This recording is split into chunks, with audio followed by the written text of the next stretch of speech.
Ah, Hola a todos, bienvenidos nuevamente a mi canal.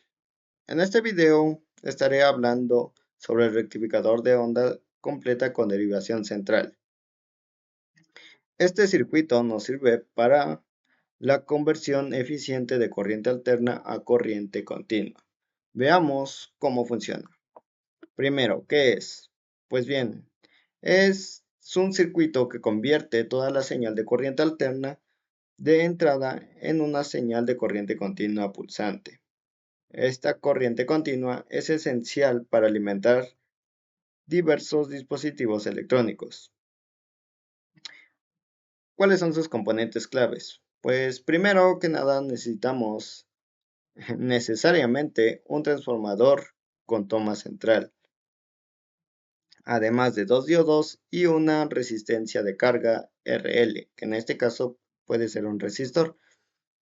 Este diseño, como tal, permite aprovechar ambos semiciclos de la corriente o de la señal de la corriente alterna, en este caso el positivo y el negativo, duplicando así la frecuencia de salida. Componentes claves y el circuito básico. Pues como ya les mencioné, sí o sí necesitamos un transformador con toma central, que puede ser como el que se observa en la imagen. Ya el valor del transformador o los voltajes que maneja el transformador ya serán de acuerdo pues a tus necesidades. En este transformador pues se divide la tensión secundaria en dos tensiones iguales. Como podemos ver en la parte secundaria del transformador tenemos tres cables. Los dos extremos se refieren al bobinado secundario del transformador. En estos dos se puede medir el voltaje total de salida del transformador, mientras que el cable del centro pues actúa como un punto de referencia o tierra virtual. En este caso pues divide el voltaje total de salida del transformador en dos. Además estaremos ocupando dos diodos que se conectan a un extremo del devanado secundario y durante cada semiciclo solo uno conduce en cada semiciclo de la corriente de entrada. Además, una carga resistiva RL, que es en el punto donde se obtiene la señal de salida de corriente continua pulsante y donde la corriente siempre fluye en una sola dirección. Funcionamiento durante el semiciclo positivo. En esta parte del funcionamiento es bueno tener en cuenta la polarización del diodo. Si recordamos, el diodo puede polarizarse en directa y en inversa. Veamos. Primero, la polaridad de entrada. El extremo superior del devanado secundario del transformador se vuelve positivo respecto a la toma central.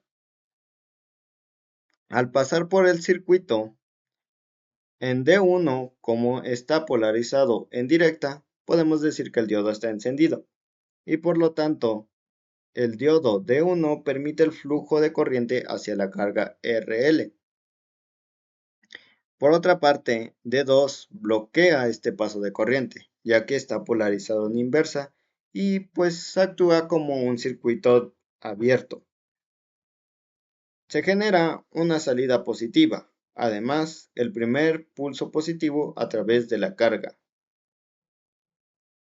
En la imagen podemos ver el funcionamiento durante los dos semiciclos. En el inciso A, el funcionamiento del semiciclo positivo, mientras que en el inciso B, el funcionamiento del semiciclo negativo, que explicaremos enseguida.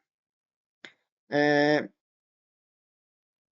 Funciona parecidamente igual que en el semiciclo positivo, pero ahora D2 durante el semiciclo negativo, D2 está polarizado en directa y permite la conducción de la corriente a través de la resistencia de carga.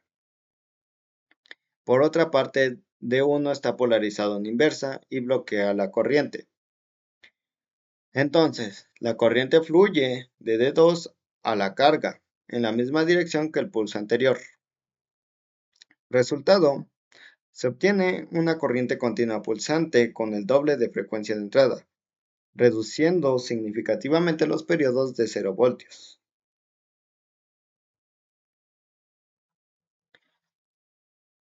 Características principales. Pues tenemos una mayor eficiencia ya que utilizamos ambos semiciclos de la corriente alterna de entrada. Pues como requisito esencial, pues necesitamos un transformador con toma central, lo que puede llegar a ser un poco más caro. Además, también hay que considerar el voltaje pico inverso, que en este caso, pues es la tensión inversa máxima que deben soportar los diodos,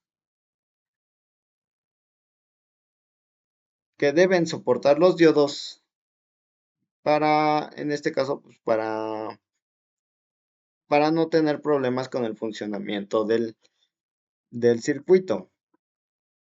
Ventajas competitivas, pues son máximo aprovechamiento ya que tenemos una mayor eficiencia y potencia de salida. En el caso del rizado, pues la frecuencia de rizado es el doble de la frecuencia de entrada. ¿Esto qué quiere decir? Por ejemplo, si nuestra corriente alterna de entrada tiene una frecuencia de 60 Hz, nuestra salida será el doble, es decir, 120 Hz, por ejemplo. Simplicidad de los diodos, pues solo requerimos dos diodos, lo que reduce la complejidad y la caída de tensión en los diodos a comparación del que puede ser el rectificador del puente de diodos, del cual igual estaré haciendo un video sobre él. Desventajas y consideraciones en el diseño. Pues en este caso una desventaja podría ser el transformador con el tap central, pues, y ya que puede ser más costoso que otros diseños. El alto voltaje pico inverso o el voltaje pico inverso. Pues en este caso, pues los diodos deben tolerar el doble de la tensión pico. Si se excede este valor, el diodo fallará, lo que puede limitar su uso en alta tensión. El factor de utilización del transformador. En este caso, solo se usa la mitad del secundario en cada semiciclo, lo que resulta en un uso menos eficiente del material del transformador. Ajá. Como nota, pues la elección entre este rectificador y el rectificador de puentes a menudo depende si el transformador con toma central es tolerable en el diseño. Ahora pasemos a las fórmulas que se utilizan para el análisis y diseño de este circuito. Aquí, pues, al usar estas fórmulas, pues nos permite calcular valores esperados de corriente continua, además de los requisitos de los componentes. Primero, ¿cómo sabemos cuánta corriente continua se rectifica en este caso? Pues utilizando esta fórmula que es el voltaje de C promedio o el voltaje de corriente directa, que es igual a dos veces el voltaje pico de salida sobre pi, o también a 0.636 por el voltaje pico de salida. El máximo valor de voltaje CC que se obtiene de salida. Este voltaje, ¿dónde lo podemos medir? Pues se puede medir en la resistencia de carga. Pero vemos que utilizamos voltajes picos. ¿Y cómo podemos calcular esos voltajes picos? Primero, el voltaje pico de entrada, que esto se calcula multiplicando el voltaje del secundario por la raíz de 2 y todo esto sobre 2, ya que utilizamos la toma central y la toma central divide el voltaje en dos tensiones iguales. Ahora, el voltaje pico de salida. Este voltaje pico debe tomar en cuenta el voltaje en el diodo, que en este caso, este voltaje del diodo representa el voltaje de umbral del diodo para que se active. En este caso, pues dependerá de qué diodo estamos usando, pero los más comunes utilizan diodos de silicios que ocupan 0.7 volts para encenderse. En este caso, el voltaje pico de salida es igual al voltaje pico de entrada menos 0.7 volts. Ahora, el pico de tensión inversa o el voltaje pico inverso.